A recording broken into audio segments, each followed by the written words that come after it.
Hi everybody, this is Dustin Nolf with Keller Williams Realty's The Dustin Nolf Team and Full House LLC Pittsburgh Property Management.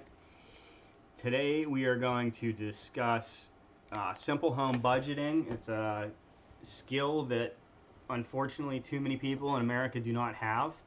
And I think it's a skill that should be taught in school, and it should be pounded into our heads when we are in high school. And even elementary school. I think actually probably a better time to teach this is when we're in elementary school.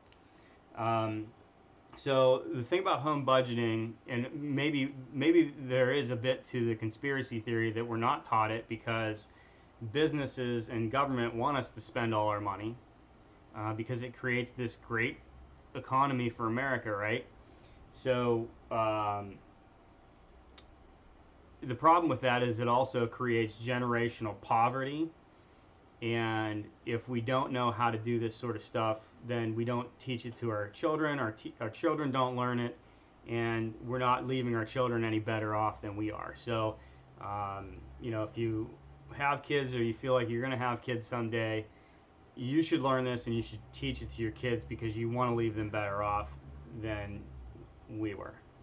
So we're going to look at basic home budgeting, and here's the deal. And I've talked to people all the time. I'm a real estate agent. I've worked with a lot of buyers and sellers, and I see what happens when people don't know how to manage their money and they don't know what's going on.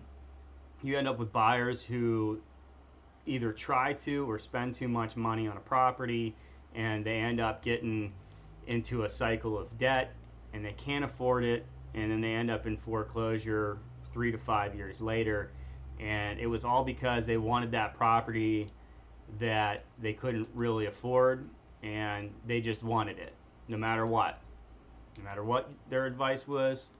They wanted the property, and they acted on emotion instead of logic.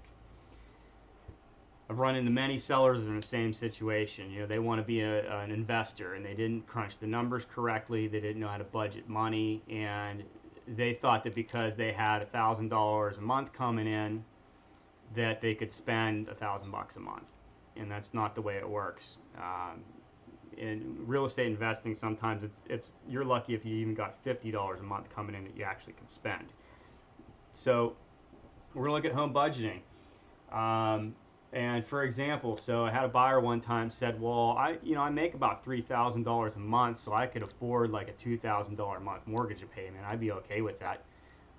That's absolutely absurd. And it's absurd because if you're making $3,000 a month,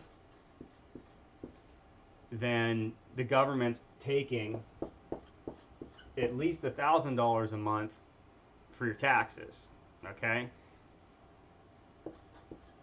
Or at least they should be. If you don't have that being pulled out, then you might owe money at the end of the year.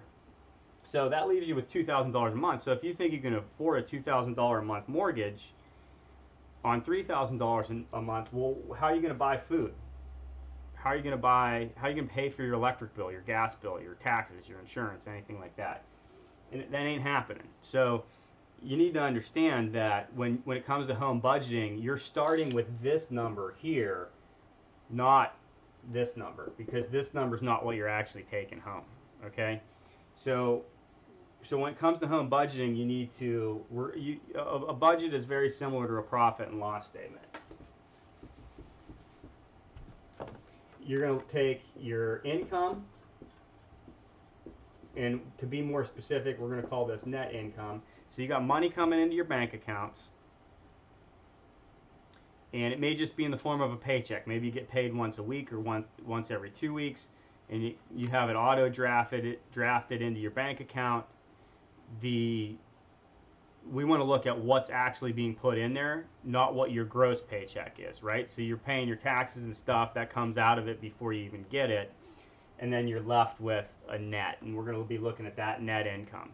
So in that scenario before, we're talking about $3,000 a month salary is actually maybe about $2,000 a month that's being put into that person's bank account.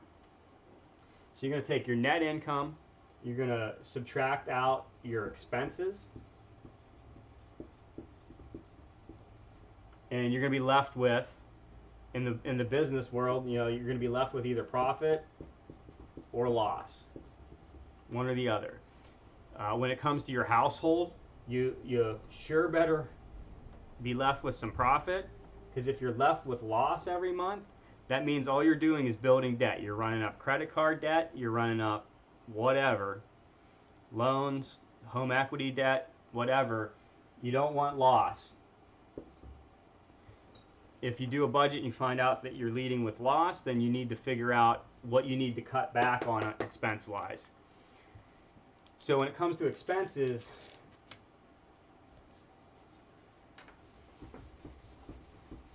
you're going to have fixed expenses and variable expenses, and you're also going to have discretionary spending.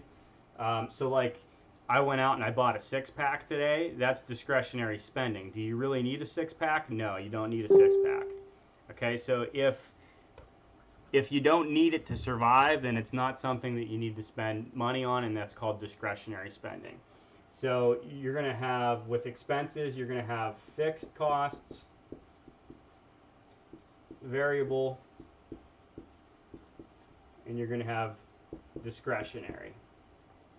So an example of a fixed cost would be you rent a place and you pay $1,000 a month. That's a fixed cost. It's going to be $1,000 a month every month for at least the next year. If your landlord increases your rent next year, then it's going to be a fixed cost, but it's going to be increased incrementally.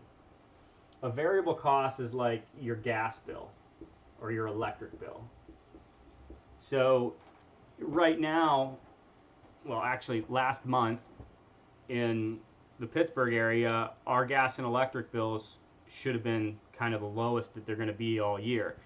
Once you need your heat, the gas and electric bill goes up. If you need air conditioning, the electric bill is going to go up, and they're going to change, right? So that's why they're called a variable expense. So this is an expense that you're going to get every month, but it's going to change depending on the time of the year, right? Now, if you do a budget for the entire year, you're going to be able to find out what your average gas and electric bills are, and you're going to be able to budget that average throughout the entire year, and you're going to be able to predict what your next year should look like. And like I said, discretionary is like, you go to, who knows, you go to Wendy's. You go to Wendy's for a burger every day. That's discretionary spending. And this is the big one right here that most people can cut back on and make sure they're bringing profit to the bottom line every month. When you look at that, discretionary spending, if you go to Wendy's every day for lunch and you spend $10, could you pack a lunch for cheaper than $10 a day? Yeah, right? So you could pack a lunch, you could go out and buy a loaf of bread, a thing of bologna, and a thing of mustard, and that might cost you $5 to $7, and it's going to last you the whole week. And if it costs you $5 to $7 for the whole week, then that means you're going to save at least $40 by not going to Wendy's. All right, so discretionary spending. So you just if you did that, you just put $40 into the bottom line in your profit, and now you can invest that and you can make more money with it.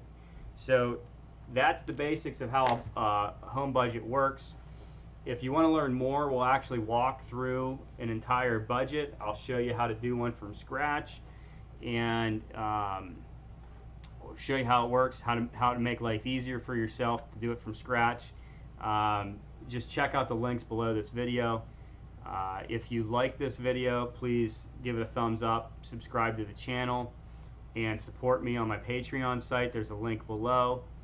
The Patreon site will be doing things like learning how to do a home budget, how to do a profit and loss statement, how to calculate income producing properties, wealth building tips and techniques, and that sort of stuff. So visit there if you'd like to learn more. I appreciate it. Thanks for coming out. Thanks for watching.